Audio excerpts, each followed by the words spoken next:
apostua da hezkuntza eraldatzea, ezta? Eta horretarako eredu pedagogikoa baliatzen dugu, ezta? Euskal kurrikulunean eta konpetentzietan oinarrituta, integrazio pedagogiaren bitartez eta euskaran ardaztutako helenistasunarekin. Horretarako, etengabe ari gara gure ikasmaterialak moldatzen, eguneratzen, gelaratzen, garrantzi handia du hori ere, eta azken boladantan, ere espazioak eraldatzen ari gara. Kontziente gara, nahi badugu hezkuntza eraldatu, horretarako ere espazioak eraldatu behar direla.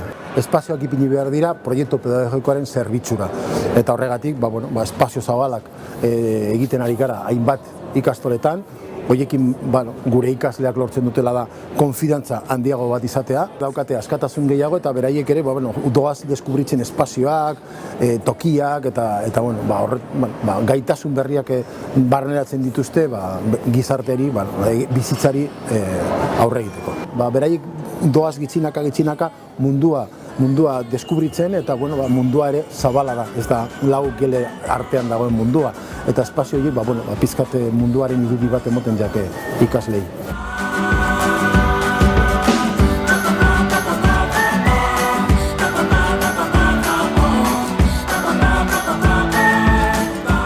Argi dago Lomceren ezarritako legedia arazo bat dela euskal kurrikuluna garatzeko, gure kurrikulum propioa garatzeko, baina hortaz aparte gu oso garbi daukagu euskal kurrikuluna hasi ginenetik herritik sortuako planteamendu bat dela, ez estatutik, eta horrekin aurrera egin du. Eta azken finean ere ekin agertzen diren testuak horretan oinarrituta dago. Azken finean gu nahi duguna da erantzun bat emotea galdera honi, hau da gure ikasleek derrigorrezko hezkuntza amaitzen dutenen zeintzu diraz ezagutu behar dituzten kontzeptuak, zer ezagutu behar dute euskal herritaz, ezagutu behar dute mundutaz, eta arazoak edo legedi hori hor dago, baina gu pentsatzen duguna da ere herritik sortutako planteamendu hau aurrera eman behar dela eta posible dela. Ikaste ereduak desagertu behar dira, hori ikastolen elkartea darama urteak esaten, desagertu behar dira, murgiltze ereduak bultzatu behar dira, eta oso garbi finkatu behar dugu gure ikasleak derrigorrezko bigarren hezkuntza amaitzerakoan ze euskara maila behar duten. Gure ustez B2 izan behar da, baina ere ez dugu ateak izten C batera izatera, eta horretan nik uste dut oraindik ere asko geratzen zaigula egiteko. Nik uste dut konplazentzia handi baten ibili gara arlo horretan, euskara oraindik ere gure ikasleetan ez dago behar den bezala ziurtatuta, eta nik uste dut erronka nagusia momentu honetan hori da. Euskalduntu behar dugu gure hezkuntza sistema. Gaztelaren presentziaren ustez gero eta handiagoa izaten gure hezkuntza sisteman, eta horretan edo ez dakirik eraldaketa potente bat egiten dugu, eta esandakoa, hezkuntza akordioan edo hezkuntza lege berri horretan ez badira jasotzen lehen aipatutako elementuak, nik uste dut gitzinaka atzera egiten ari garela.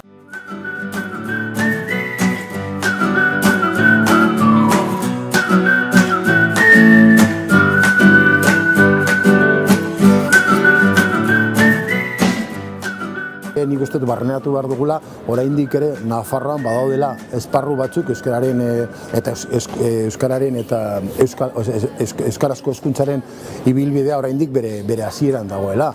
Eta esparru horietan ikastolek daramate urteak sekulako lana egiten, eta nik uste dut hori aitormen bat behar duela, eta ez aitormen bat, ze ondo egin duzu, ez, laguntza behar dute, zeolako esparru horietan, zonalde horietan, oraindik ere ibilbide handia dago egiteko. Eta nik uste dut guzti hori bultzatzeko denak bultzatu behar dugula zentzu berean, eta horretarako instituzioen laguntza beharrezkoa da. Momentu honetan aldaketaren gobernua dago, eta nik uste dut aldaketaren gobernu horrek konpromiso gehiago eduki behar zuela zonalde horietan daozen ikastolekin. Gu pentsatzen dugula berrezkoa ezinbestekoa dela gurregiarentzat hezkuntza akordio bat egotea, eta hori garatuko duen lege bat ere.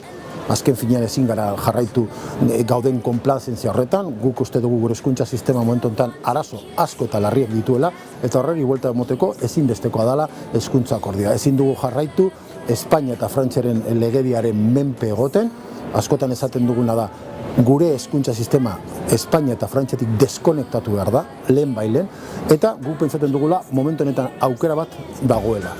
Gero aukera hori nola garatuko da, ikustear dago. Eta esan dako, lehenengo fasea amaitzear dago, nahi dugu ikusi lantaldetan garatu diren testuak, zer daukate, eraldaketarako instrumentuak diren ala ez, eta, momentuz, espektatiba baten gaude, guk ilusioz, esan behar dugu, baina, ikustear. Baina bai, pentsatzen dugu prozesori ezinbestekoa da eta garrantzi handia duela, nahi badugu gure hezkuntza sistema propio bat garatu eta nahi badugu lege propio bat izan. Ebolaketa sistema propio bat behar dugu, kanpoko jatorria duten ikaslei erantzuna eman barzaio, euskal kurrikuluna, lehen aipatutako euskararen kontua, jantokiak, Hamaika gatazka daude mai gainean eta guztiei erantzun integrala nahi badugu, ezinbestean behar dugu hezkuntza akordio bat eta lege bat. Ezinezkoa dana da, gaur arazoenentzako plan bat eukidez, ez. Behar duguna da guztiei erantzun integral bat emongo duen hezkuntza akordio bat eta lege bat.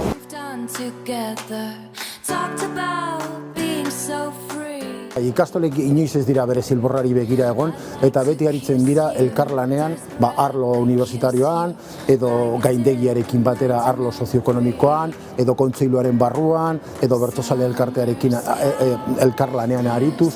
Beraz, guretzat klabea da herritar diren erakundeekin elkarlanean Euskal Herria egitean.